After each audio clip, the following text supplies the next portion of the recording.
year and a half, and that's the creation of jobs. That's why I'm running for governor. You've been down this road before. What made you think this time I'm going to give it another try in terms of the obstacles and challenges you face this time? Well, I love the state, and I know that we have seen the most tumultuous period in this state's history over the last 15 months. Because Governor Walker came into office and he said he was going to focus on creating jobs. But instead what he did is he started an ideological war in the state. And as a result of that, this state has been divided for the past 15 months. And in the first year of his governorship, this state, under his leadership, lost more jobs than any other state in this country. We can do better than that. We have to do better than that. And I can do better than that. Last time around, you didn't have a primary in the sense of any challenges. This time around, it's going to be a different situation. Union leaders came to you and say, don't run. We don't got your back this time around. How do you handle the union situation and trying to get support from people out there to help you in this campaign? I've got tremendous confidence in the people in the state of Wisconsin. And what's beautiful is we have a system in the state of Wisconsin where the voters will choose who the nominee is. And I think as the voters look at me, look at my record, look at my prospects, and look at my vision for the future of this state, that I will emerge as a Democratic candidate and I will become the next governor of the state of Wisconsin. Everyone is convinced this is a historic election, but you've got 6 weeks to go back to the voters. What will you do? What will you say to them in that short period of time?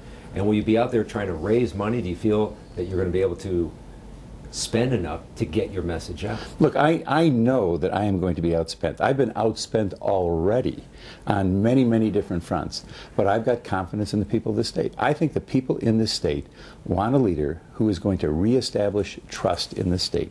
They want someone who can heal the state after this 15 months of division, and they want someone who will focus on creating jobs. And that's what I'm offering the people of this state. In your message out to people today, you said you will restore collective bargaining rights because it's the right thing to do. What do you mean by that? Are you saying we're going to go back to before what the governor before 2010 and how the state was then? Well, it was such a shambles, and it was done in such an ideological fashion that just today a federal court struck down 2 provisions of that law. That will tell you that the Republican leadership under Scott Walker really didn't focus on what was legal. They wanted to fight this ideological war. I think that people should have the right to collectively bargain and to organize.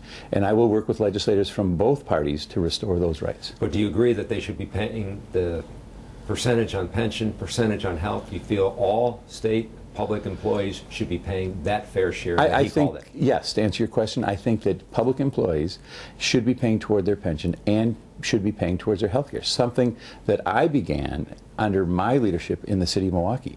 But I believe that can be done through collective bargaining, and that's the fundamental difference. So if you're a governor, you would go to them and negotiate with them on those issues? That is correct. Yep, and I think that people should have the right to collectively bargain and organize in this state. And so when you look at where do you think your support comes from? I mean, are you telling unions, give me a chance? What I'm telling the people of this state, whether they're union members or not union members, whether they're people who live in urban areas or rural areas, that I am the type of leader that this state is looking for right now.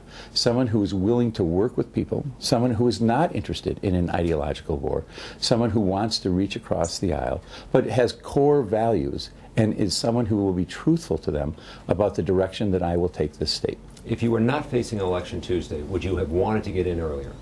What I had said for many, many months is that I would make an announcement and a decision once the Government Accountability Board certified this election. They certified the election this morning. 4 hours later, I announced that I would be a candidate for governor of the state of Wisconsin. I think that that's appropriate. I think that the timing is right, and we are confident that we have in place the mechanism and the contacts throughout the state to win this election. But without Tuesday, do you think you would have had a better advantage getting in sooner? I don't think it would have made any difference whatsoever. Again, I've been keeping in contact with my supporters throughout the state for the last year and a half. And I have many, many contacts throughout the state. So I feel very, very confident that we will hit the ground running and we will establish ourselves very, very quickly as the person who the state of Wisconsin wants to have as our next governor. Any chance you change your mind if you win Mega Millions tonight? If I win Mega Millions tonight, you'll see a lot of commercials.